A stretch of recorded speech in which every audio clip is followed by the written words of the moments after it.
ಉತ್ತರ ಕರ್ನಾಟಕದ ಹೆಮ್ಮೆಯ ರೈತ ಧ್ವನಿ ಟಿವಿ ಚಾನೆಲ್, ಬೆವರಿಗೊಂದು ಭರವಸೆ. ಕುಡಿಯಲು ಬಿಟ್ಟಿರುವ ನೀರು ಕಲುಷಿತ. ರಾಜ್ಯದ ಪ್ರತಿಯೊಬ್ಬ ಪ್ರಜೆಗೂ ಶುದ್ಧ ಕುಡಿಯುವ ನೀರು ಒದಗಿಸಲು ಸರ್ಕಾರ ಹಣವನ್ನು ನೀರಿನಂತೆ ಖರ್ಚು ಮಾಡುತ್ತಿದೆ. ಆದರೆ ಸರಿಯಾದ ನಿರ್ವಹಣೆ ಕೊರತೆಯಿಂದ ಸಾರ್ವಜನಿಕರಿಗೆ ಕುಡಿಯಲು ಕಲುಷಿತ ನೀರು ಬರುತ್ತಿದೆ. ಇದಕ್ಕೆ ತಾಜಾ ಉದಾಹರಣೆ ಎಲ್ಲಿದೆ ನೋಡಿ.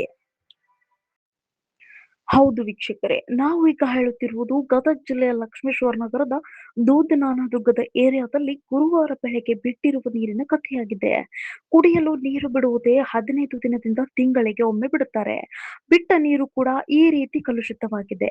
ಈ ನೀರನ್ನು ಕುಡಿಯುವುದು ಹೇಗೆ, ನಾವು ಬಳಕೆ ಮಾಡಿಕೊಳ್ಳೋದಾದ್ರೂ ಹೇಗೆ ಎಂದು ಸಾರ್ವಜನಿಕರು ಪ್ರಶ್ನೆ ಮಾಡ್ತಾ ಇದ್ದಾರೆ. ಒಂದು ವೇಳೆ ಈ ನೀರನ್ನು ಕುಡಿದರೆ ಸಾರ್ವಜನಿಕರು ಹಲವಾರು ರೋಗಗಳಿಗೆ ತುತ್ತಾಗುತ್ತಾರೆ.